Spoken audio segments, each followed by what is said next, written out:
The last time anyone saw Emily Granger alive, she was laughing. Friday evening, July 17th, 9:03 p.m. She left the small-town bookstore on Pine Street with a coffee cup in one hand and a tote bag slung over her shoulder. She waved at the clerk, stepped into the humid summer air and disappeared. No one heard her scream. At least that's what the police report said. East Merrow was the kind of town where everyone's porch light stayed on past midnight, but no one ever locked their doors. The kind of place where you knew your neighbour's dog's name, but not always their first name. It hadn't seen a murder in 31 years. Until Emily. Her body wasn't found for 6 days. When it wasn't found in the woods or by the river or in a ditch like stories so often go. It was found in the back room of the community theatre, stuffed inside a wardrobe, still wearing the sundress she'd been seen in that Friday night, still barefoot. The cause of death was listed as mechanical asphyxiation, strangled, hard. The coroner's notes mentioned cracked cartilage, defensive wounds, broken nails. She fought, but there were no signs of forced entry at the theatre. No broken windows, no alarms tripped, no sign she'd ever walked there, except for one man. His name was Joseph Teller, 53 years old, lived 2 blocks from the theatre in a crooked old house that used to be his mother's, drove a grey Dodge Dakota, worked nights cleaning carpets for schools and offices, no criminal record, quiet, private. A former stagehand at the same theatre 20 years ago. He came forward the day after Emily's body was found, walked straight into the police station, placed both hands on the desk like he was surrendering to something. I heard screaming that night, he said. Friday. The officer behind the desk barely glanced up. So what night? That girl, the one in the papers, I heard her.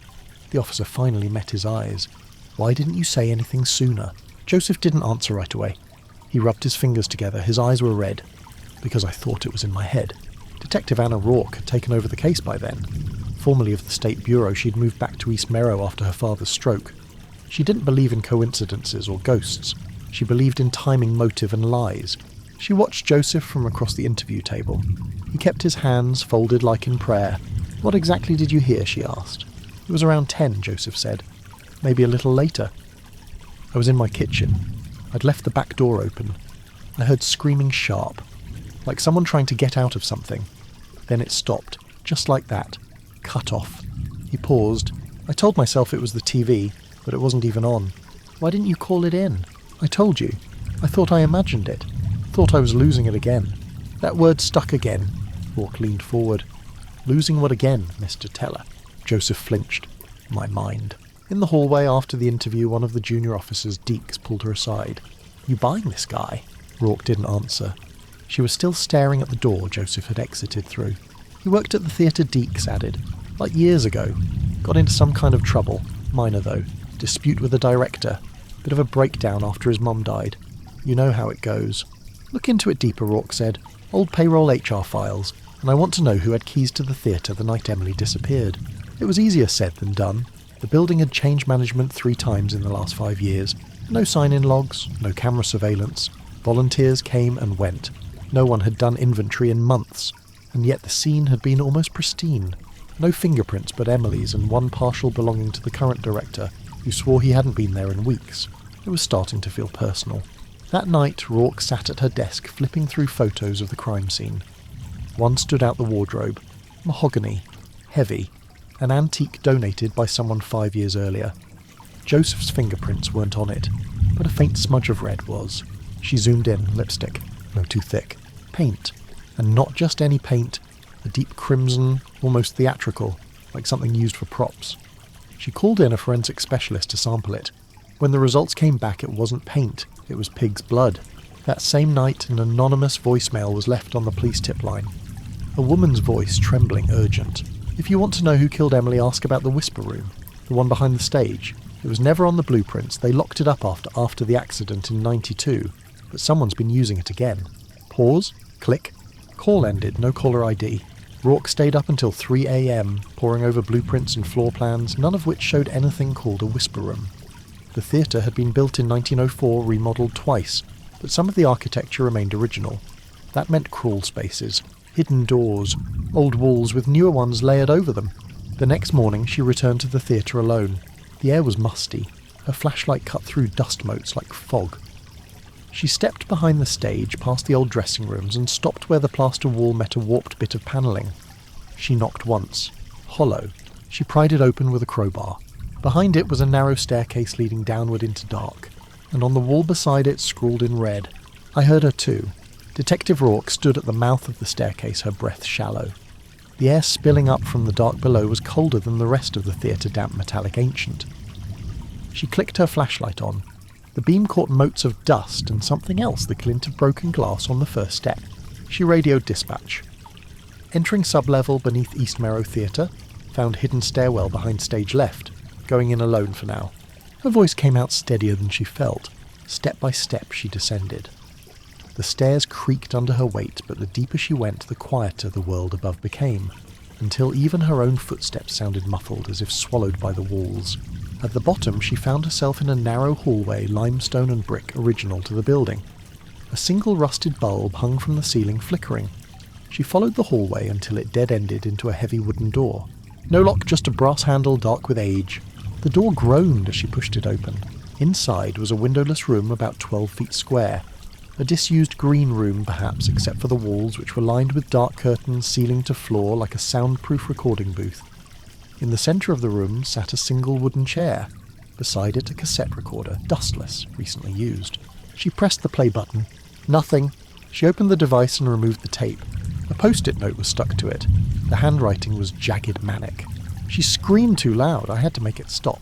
She turned the tape over, dated July 17th. Her hands trembled as she pocketed it. She swept her flashlight across the room again and froze. Carved into the far wall behind the curtain, Joseph watched. He didn't move. By the time she merged into the morning light, she felt hollowed out, as if the room had taken something from her. She handed the tape to the forensics team, but her gut already knew it was Emily's voice on there. Her last sounds. Her real cause of death might never have been suffocation. It might have been terror. Rourke paid Joseph Teller a second visit. He answered the door in the same flannel shirt as before, with eyes that looked older somehow. "I need to ask you something," she said. "Do you know what the whisper room is?" Joseph's face drained of all colour. "I didn't think it still existed," he whispered. "They were supposed to seal it off after the girl died." "What girl?" He swallowed. Her name was Robin Fielding. She was 17, a dancer. There was a fall during rehearsal. They said the lighting rig collapsed, but that's not what happened. "What did happen?" Joseph turned away. They made her rehearse that monologue in the whisper room, said it was tradition, a rite of passage. But something went wrong. She screamed. I heard her screaming, and I didn't move then either. He met Rourke's eyes. They said it was an accident. But I knew. I know the sound of someone begging. Who else was there that night? He paused. Victor Brandt, Joseph said. He was the director back then. And Lionel Kerrigan, props master. Both of them disappeared after the investigation. No charges, no justice. Just silence. Rourke's pulse thudded in her ears. She remembered the name Victor Brandt. He'd been celebrated in the local papers, considered a genius until his sudden resignation. Kerrigan she hadn't heard of. No obituary, no records since 1993. She went digging. Public records, theatre archives, old reviews. One name kept reappearing in photos, always at the edges, a young man, wiry, pale, intense eyes. Lionel Kerrigan. And then she found it. A news clipping from a forgotten column. 2002. Local woman reports strange noises beneath theatre, claims former employee still lives on site. Dismissed as local superstition, never followed up. Rourke visited the back of the building where deliveries were made. She noticed something odd. A panel of brick sealed with newer mortar, not yet faded like the others. She tapped. Hollow. She called in backup. They broke through the bricks with crowbars and drills. Behind the wall was a hidden room, smaller than the whisper room, a sleeping mat, cans of food, a makeshift toilet, and a wall plastered with photos. All women, all smiling, all candid shots. All of them theatre volunteers from the last 20 years. Emily's photo was the last one pinned.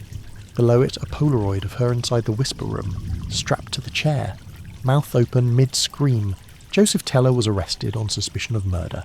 It made the local news. The quiet loner, the breakdowns, the motive of fixation with the theatre, a pattern of stalking. They even found pig's blood in his shed. He didn't resist. He didn't speak during his arraignment. But Rourke felt something was off. Too clean, too perfect, like someone had left a trail just neat enough for a conviction. She visited Joseph in jail. His eyes were sunken. He looked like a man trapped inside his own skull. "You were being framed, weren't you?" she asked. He didn't answer. Instead, he said one thing. He's still down there. You have to find him before another girl goes missing. That night, a maintenance worker at the theatre reported something strange. One of the old trapdoors beneath the stage welded shut for decades had been pried open. Rourke returned with a search team. They descended into the lower levels with headlamps and gas meters, past the whisper room, into sub-basements no one had mapped, tunnels from another time. In the silence they heard it, a door slamming shut, a girl crying, and a man's voice soft lilting. "Hush now, no one can hear you here." The cry echoed through the tunnels like a memory. For a moment no one moved. Then Rourke bolted. Left corridor, she shouted, her flashlight beam slicing through the dark. The others followed, boots slamming against damp stone. The air smelled of rot and dust and old paint. Voices bounced off the walls and vanished into blackness. They passed a pile of broken chairs, a shattered vanity mirror, and what looked like discarded stage props, faux swords, mannequin limbs, a plaster bust with a gaping crack through its face. Then they heard it again. The cry was sharper this time, younger, desperate. "Help me!" Rourke didn't wait. She turned into a narrow side hall barely wide enough for her shoulders heart pounding like war drums. At the end was a steel door. No lock, just scratch marks around the handle fingernail deep. She flung it open. Empty. No one. Just another room. This one was lined with soundproofing foam newer than the rest. On the floor sat a pair of ballet slippers stained and wet. Above them, hung on the wall with surgical precision, was a photograph of Emily Granger. Underneath it, taped with black gaffer tape, was a message. "You're too late for her, but you might still hear the next one." Rourke stood frozen. Her radio hissed to life. "Detective, we found something. Sublevel 2, you need to see this." She followed the voice back through the winding tunnels. It led her to a sealed utility closet. Inside was a network of vintage AV equipment, reel-to-reel recorders, stacked monitors, tangled wires. All of it dusty, except one monitor. It was on. Grainy black and white footage played. A camera inside the whisper room. A girl sat strapped to the chair. She wasn't Emily. This was someone else. Someone now. She looked barely 18, blonde, bruised, alive. "Who the hell is she?" Rourke asked. One of the techs scanned the timestamp on the feed. "It's Liv," he said. "This is happening now." The footage flickered, then the man stepped into frame. Only his silhouette was visible. Slender, long coat, gloved hands. He leaned in close to the girl and whispered something in her ear. She started sobbing again. Then the screen cut to black. They scrambled, pulled every blueprint. Rourke remembered the words Joseph had used. He's still down there. The trap door. They returned to the stage, found the panel that had been welded shut. Beneath it, a shaft of rusted iron stairs descended into deeper black. Rourke went first. This time, she didn't wait for backup. The shaft led into a tunnel even older than the rest, stone carved damp with groundwater, lit only by a line of bare bulbs strung along the ceiling. The hum of electricity buzzed faintly. She followed the sound, her gun drawn, steps slow, breath careful. The tunnel opened into a chamber. The whisper room. But not the one she'd seen before. This was older. Cruder. Walls lined with stage curtains, but they were rotting now. Mould crept like veins across them. In the centre sat the same wooden chair, but empty. No girl, no man, just a single object on the floor. A tape recorder. She bent down, picked it up, pressed play. A man's voice. Calm, precise, almost gentle. "I always knew someone would come. But not you, detective. You weren't in the script." The tape clicked off. Behind her, something moved. Rourke spun around, gun raised, but it was just air. Nothing. A shifting shadow. Then, another sound. A knock. From behind one of the walls. Knock, knock, knock. She ran her hand across the wall, found a seam, kicked it. Once, twice. It gave. A false panel swung inward, revealing a crawl space. Small, tight, and at the far end, the girl. Bound, gagged, eyes wild, still alive. Rourke rushed forward, cut the ropes with her knife, pulled the gag free. The girl gasped, collapsed into her arms. He said I had to scream right, she sobbed. He said it had to sound real. Rourke held her close. "You're safe now, I've got you." But something didn't feel right. Too easy. Too sudden. Then she noticed it written on the inside of the crawlspace wall in black marker were the words. This was her audition. Her stomach dropped. This wasn't the end. This was only part of the script. And then a radio crackled again, panic in the dispatcher's voice. "Detective Joseph Teller just escaped county lockup. He had help. And there's something else." Rourke's pulse stopped. The guard on duty. "His name matches someone from the old theatre records." She swallowed. Who? Lionel Kerrigan. For a full 6 seconds, Rourke forgot how to breathe. Say that again, she whispered into her radio. The dispatcher's voice was shaking. The guard on duty used a fake ID, but fingerprints confirm. Lionel Kerrigan, born 1968. Last seen on record in 1993. He helped Joseph Teller escape less than an hour ago. They're both gone. Rourke turned to the rescued girl, who was now wrapped in a thermal blanket, rocking slowly as paramedics checked her vitals. She looked like a porcelain figure fractured from the inside. But Rourke's mind was elsewhere. Lionel Kerrigan was supposed to be dead. She'd seen the file and old note scribbled in red across the top. Presumed deceased, no contact since '93. Now he was alive, active, embedded in law enforcement, and worse aligned with Joseph Teller. But why? Why would a man who came forward claiming to hear Emily's screams, who described himself as haunted, now willingly escape custody, with the one person Rourke believed had been in the room when it happened? She retraced her steps back to the whisper room, her boots crunching over broken tile and old prop glass. The smell of mildew grew stronger the deeper she went. The tape recorder still sat in the centre of the room. She picked it up again, rewound. This time she listened closer. "Ah, not you, detective. You weren't in the script." The script. The word repeated in her head like a mantra. She turned back to the equipment room where the AV monitors had been running and scanned the walls again. This time she noticed something she'd missed before. Pinned behind a rusted lamp half covered in dust, a stack of typewritten pages bound by twine. The front page read, "The Final Performance, written by L. Kerrigan." Rourke flipped through. Scenes, characters, stage directions. It wasn't just a play, it was a blueprint. Scene 1, the girl in the dress. Scene 2, the witness who speaks too late. Scene 3, the detective who walks into the past. She froze. The dialogue matched real interviews, word for word. Joseph's confession, the girl's sobs, her own questions from the interrogation room. All scripted. All predicted. Rourke's hands trembled. She kept flipping faster now until she reached a final page. Scene 10 curtain call, lights down. The girl screams, the audience watches, but only one man claps. It was signed in ink, LK and JT. Lionel Kerrigan and Joseph Teller had been planning this for years. Not a single act of violence was random. It was theatre, meticulously staged, rehearsed, rewritten, with real blood, real pain, real girls. And Rourke, she wasn't just a detective. She was cast. Back at the station, chaos unfolded. Officers fanned out across East Merrow, patrolling bus stations, back roads, old buildings. Roadblocks were set, but the town felt hollow, too quiet, like an audience waiting for Act 2. Then came the letter.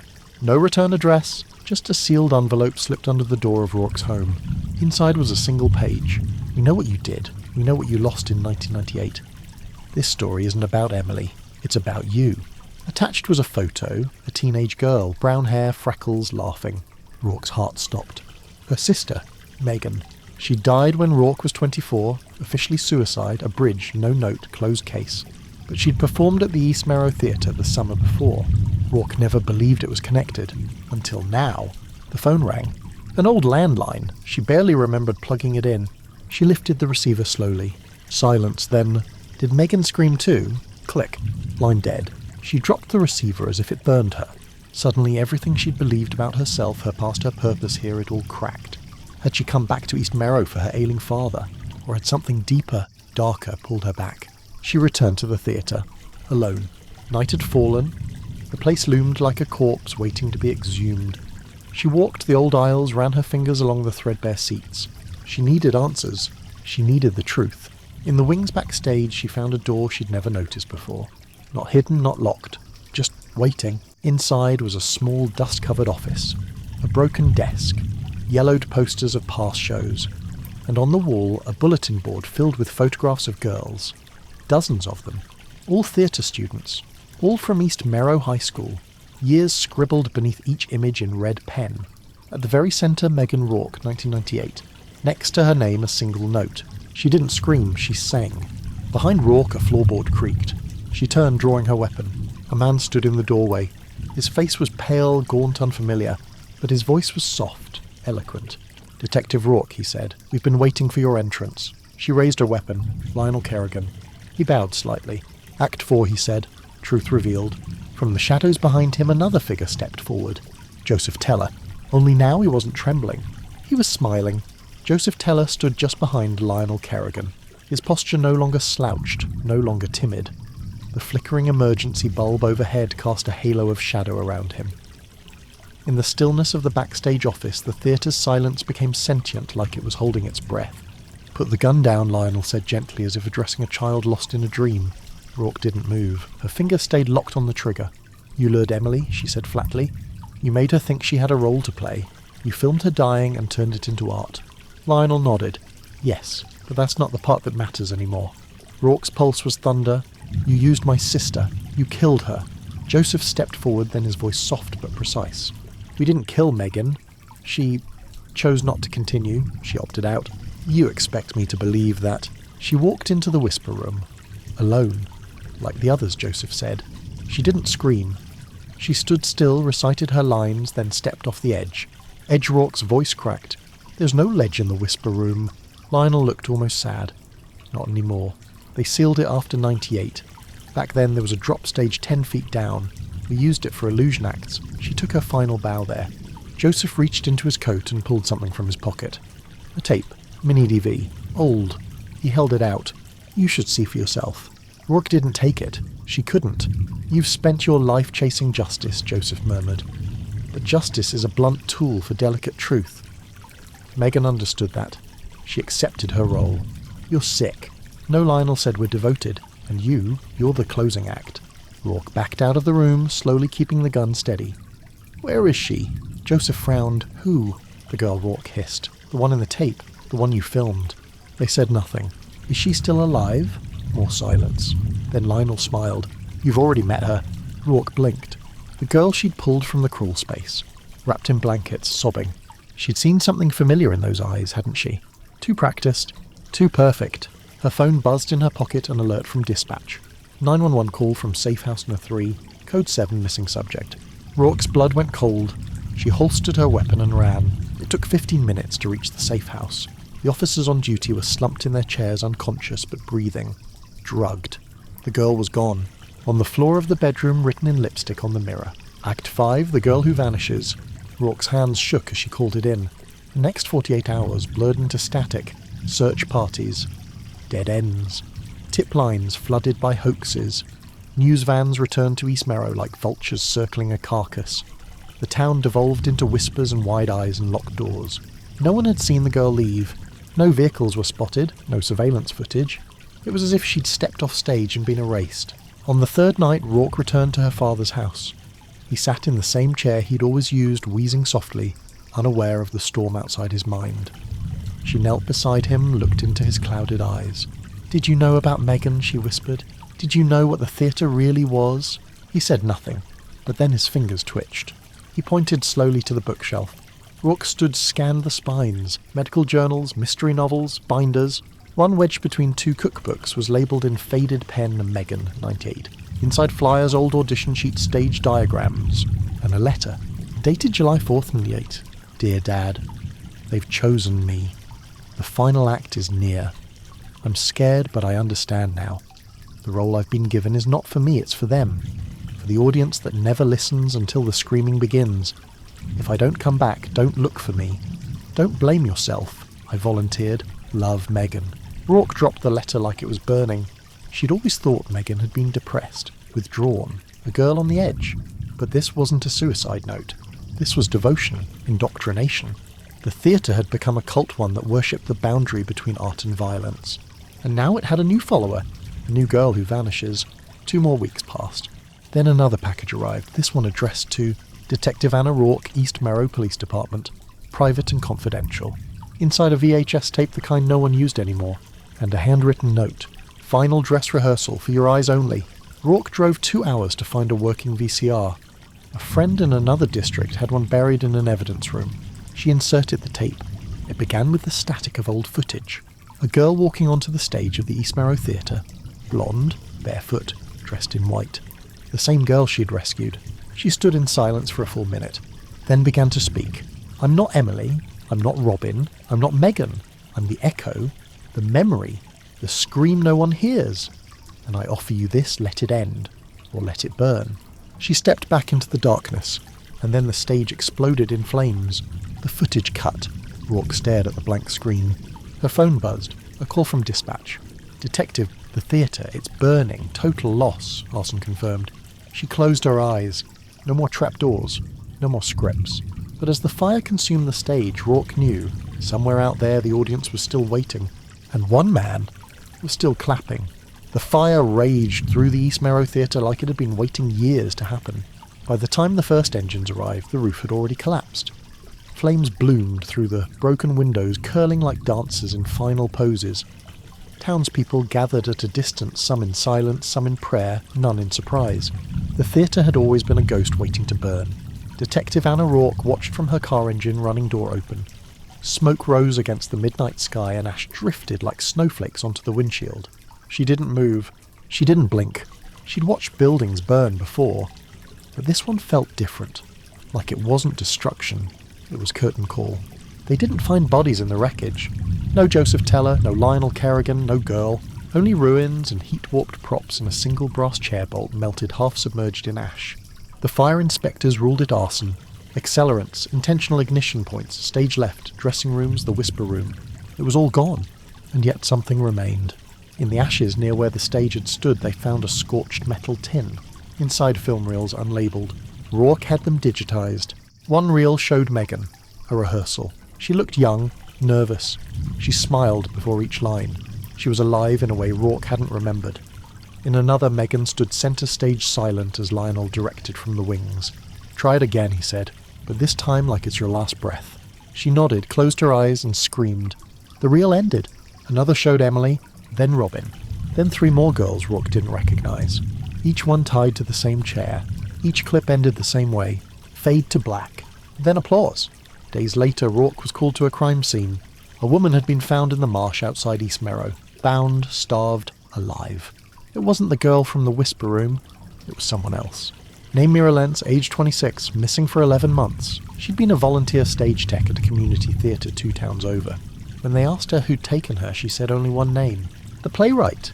She described a man with thin hands, a soft voice, and eyes that never blinked. Lionel. And she described the man who cleaned up after each act, the quiet one, the stage sweeper. Joseph. But she said something else too. There was a girl who helped me escape. She unlatched the cage, whispered to me when the others weren't watching, told me to run the moment the fire started. What did she look like? Rourke asked. Mira swallowed. She looked like you. The pieces were shifting now, rearranging.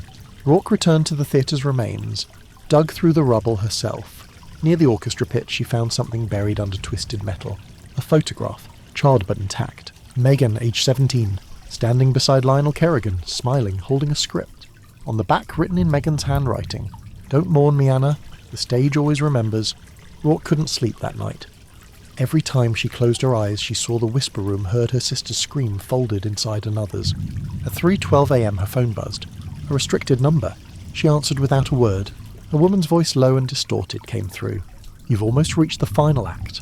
Who is this?" "You know who." "Megan." Silence. Then, "There's one more theatre." A pause. "Where?" But the line clicked, and then a text arrived. A single GPS coordinate. It pointed to a burned-out warehouse on the outskirts of an abandoned mining town 80 miles from East Merrow. Rourke left without backup. The building was barely standing, charcoal skeleton walls, vines choking the entrance. Inside she found a stage, not a real one, a mock-up, wood pallets, curtains sewn from bedsheets, and in the centre a projector, already on, flickering, playing footage, a girl tied to a chair. It was Megan, younger, bruised, crying, the image grainy and trembling. Then a man's silhouette approached. "Lionel." He leaned down, said something inaudible, then stepped back and turned to the camera. "Detective Rourke," he said, smiling, "if you're watching this, she never stopped loving you." He placed a hand on Megan's shoulder. "She gave us everything." The screen faded. Then another clip began. The stage, empty, and a seat in the front row, with a note on it, "For Anna, your final cue awaits." Then the film snapped. The projector went dark, and from somewhere in the rafters above a creek, then a voice, low and raspy. "Did you come to join the cast, or to finally end the show?" Rourke looked up. A figure stepped out of the shadows, Joseph Teller, but he wasn't smiling anymore. His eyes were wild, desperate, and his hands were empty. "You don't understand," he said. "It was never supposed to end like this." "Where's Lionel?" she demanded. "He left," Joseph said, voice trembling. "He said the finale didn't need him." He took one step forward. "I stayed to finish it. For Megan. for the others. Where are they? Joseph pointed behind her. She turned slowly. 10 chairs lined the makeshift stage, and in each one sat a mannequin dressed like one of the missing girls. Except the last. It was empty. A card pinned to it. Anna. Rourke turned back to Joseph, but he was gone. The sound of a trapdoor slamming echoed through the warehouse. Then darkness, and the final message projected onto the blank wall. The audience is watching. Your move, detective. The warehouse was dead silent. The kind of silence that hums. Detective Anna Rourke stood alone on the cracked concrete floor, staring at the message projected on the far wall. The audience is watching. Your move, detective. Then, as if summoned by her heartbeat, the projector flickered again. A new reel. No title screen. Just footage. Rourke's breath caught. It was her, captured without her knowledge, in her car, at her father's bedside, walking into the police station. Every frame, every angle filmed from somewhere she hadn't seen. This wasn't surveillance. It was direction. She was part of the show, and someone had been behind the lens, watching, filming, waiting. And then the screen glitched, replaced with one final image.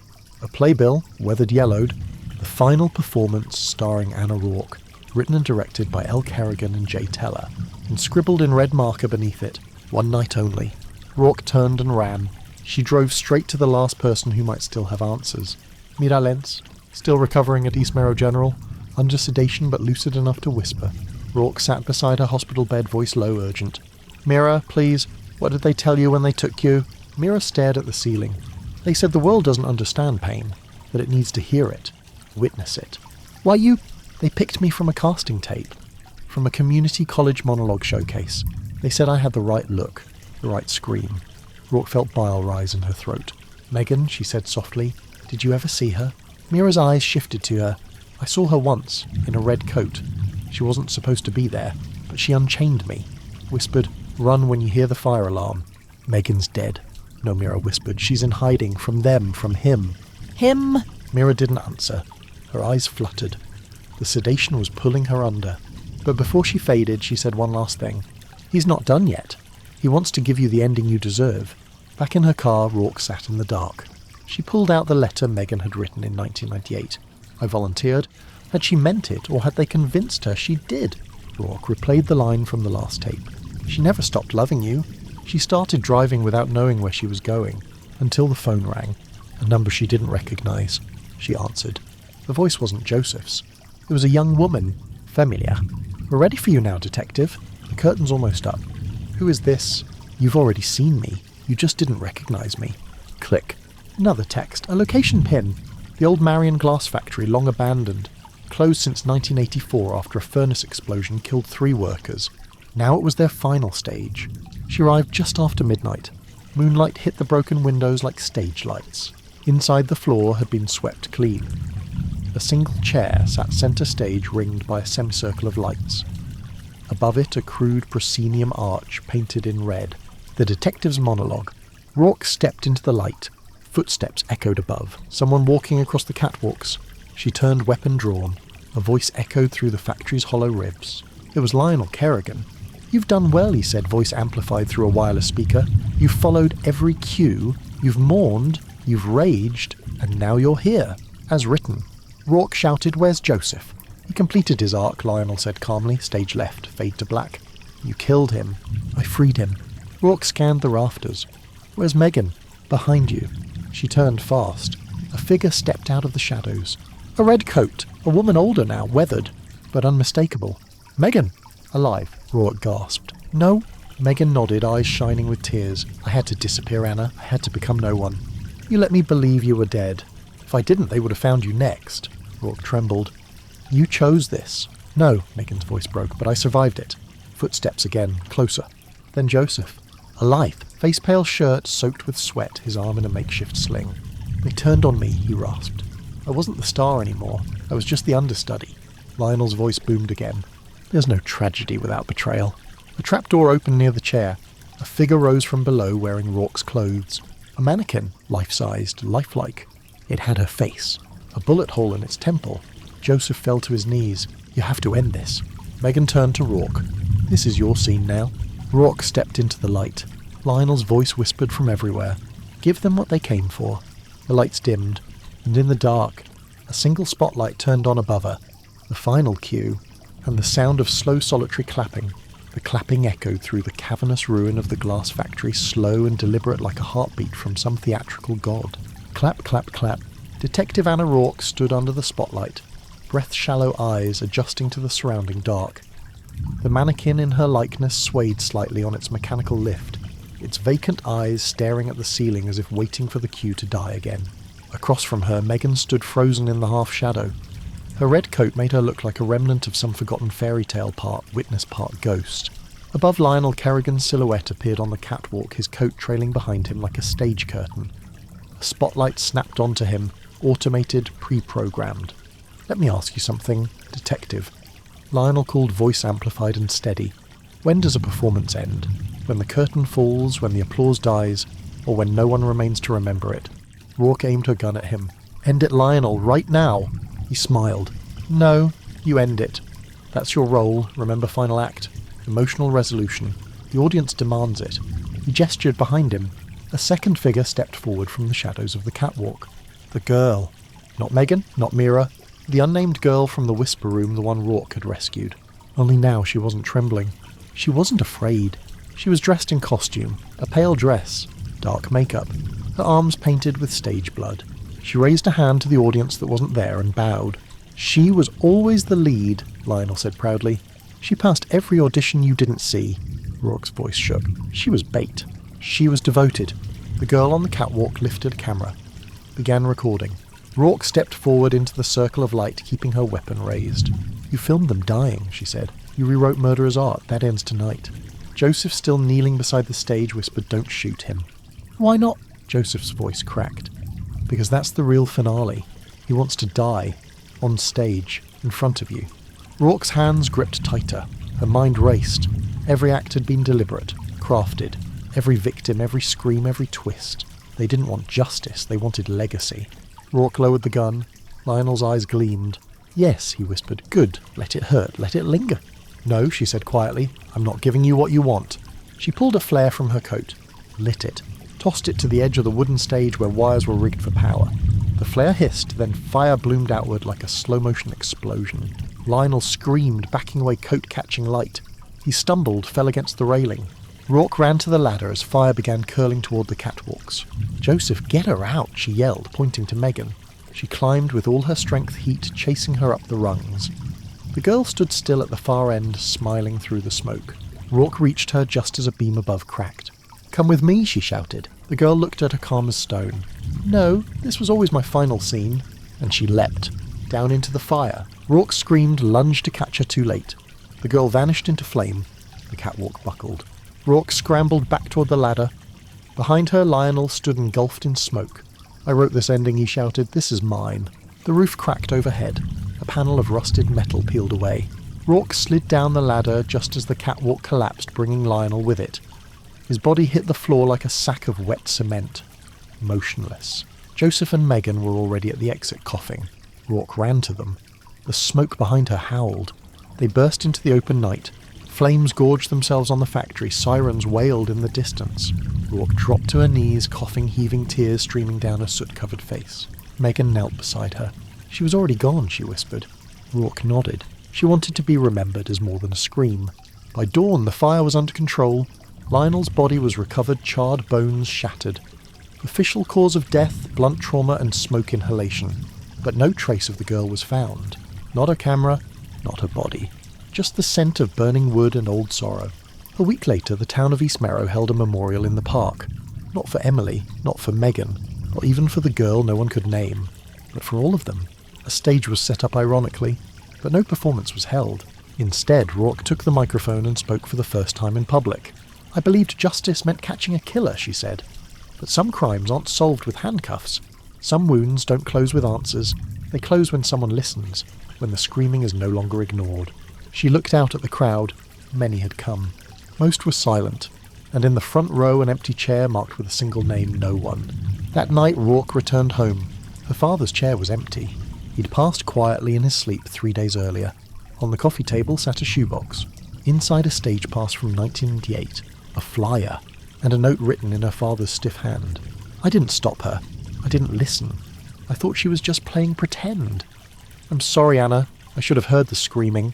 She wept. Not like a detective, like a sister, like a daughter. The next morning a letter arrived. No return address, no signature, just a single typed line. The stage is ashes now, but some echoes live forever. The letter sat on Anna Rourke's kitchen table for nearly an hour before she touched it again.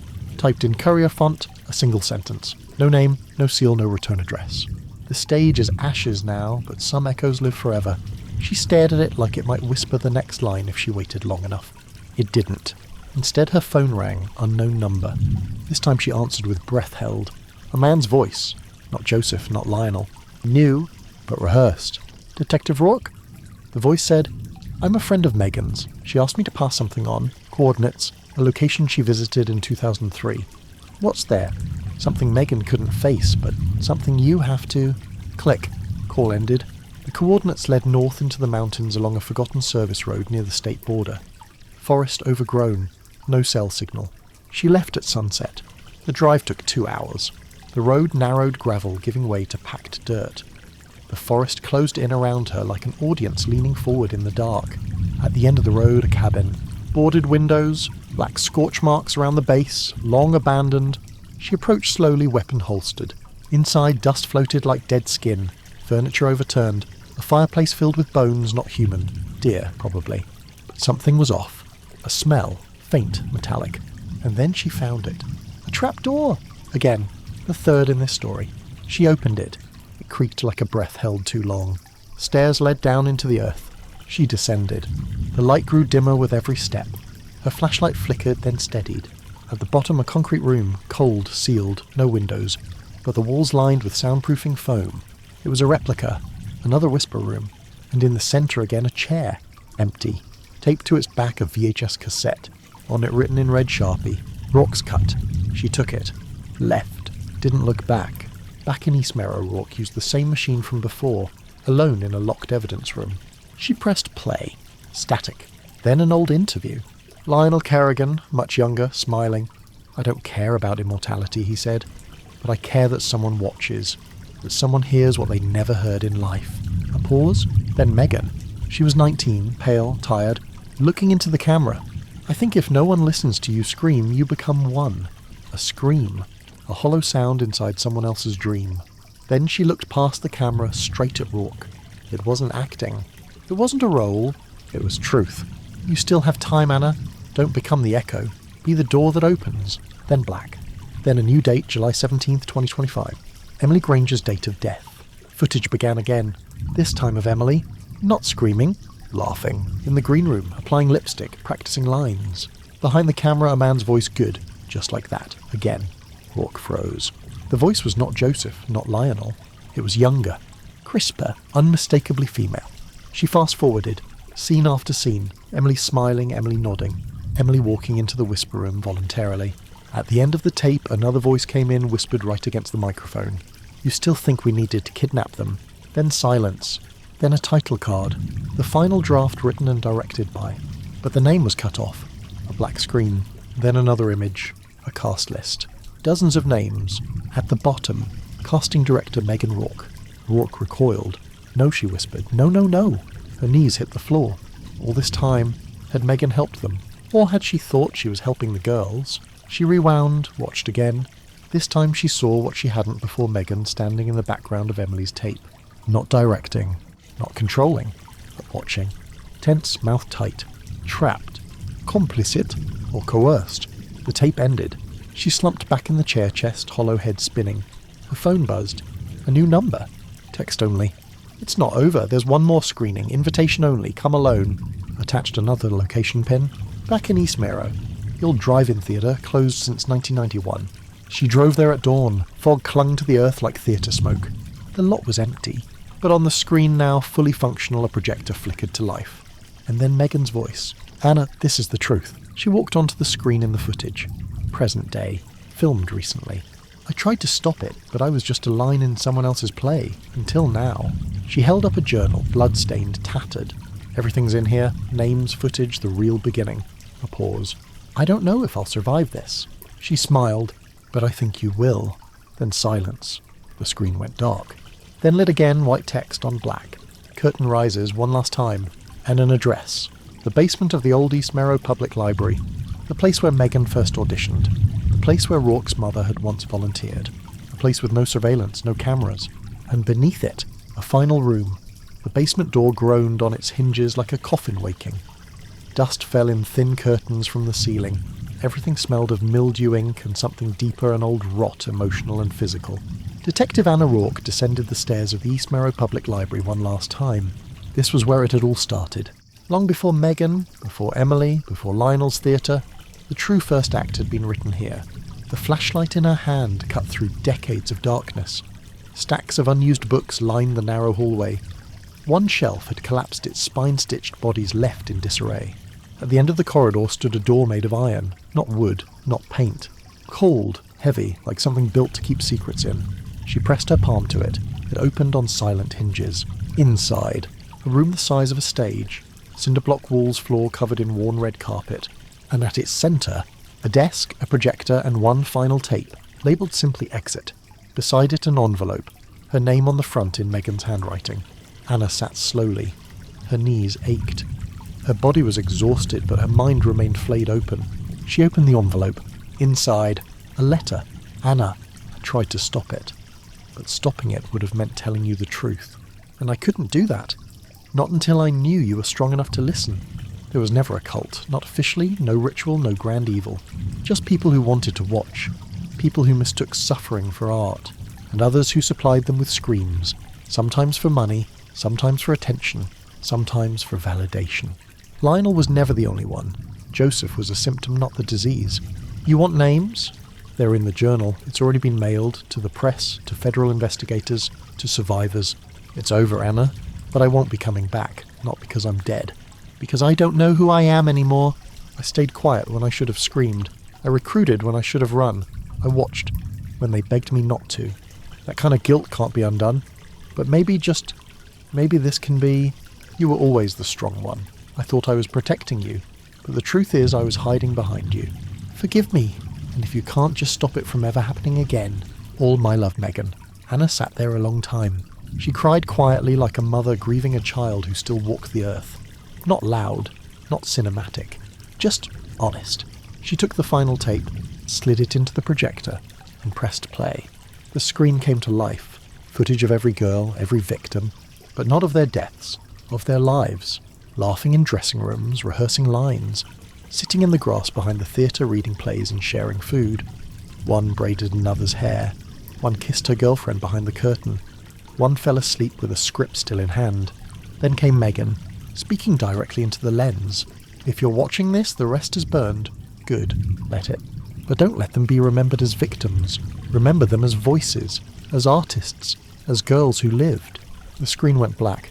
Then a final quote appeared. Some screams are never heard, but some become echoes louder than silence. Anna stood.